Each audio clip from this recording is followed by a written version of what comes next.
বন্ধুরা আমরা নিচের রুমে চলে এসেছি। আমি এখানে এখন লোডে দিয়ে সোলার প্যানেলটা টেস্ট করব।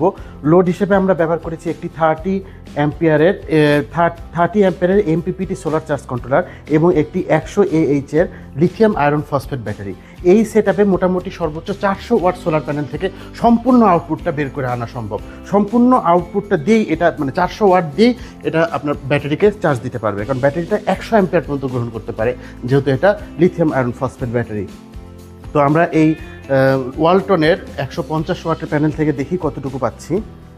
প্রথমে আমরা দেখি যে আমার চার্জ কন্ট্রোলটা আমার মোবাইলের স্ক্রিনে প্রেরণ করেছে যে আমি 150 ওয়াটের প্যানেল থেকে 98 ওয়াট পাওয়ার পাচ্ছি। এটা এসআরএন-এর অ্যাপ। দেখেন আমরা তো 98.8 ওয়াট পাচ্ছি, অ্যাম্পিয়ার 6.7 এবং লোডে গিয়ে ভোল্টেজ হয়ে গিয়েছে 14.6 ভোল্ট।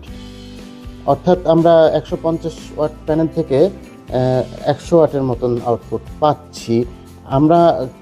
আমি কিন্তু একটু হতাশ হচ্ছি, কারণ আমি আর একটু বেশি আউটপুট আশা করেছিলাম এই প্যানেল থেকে।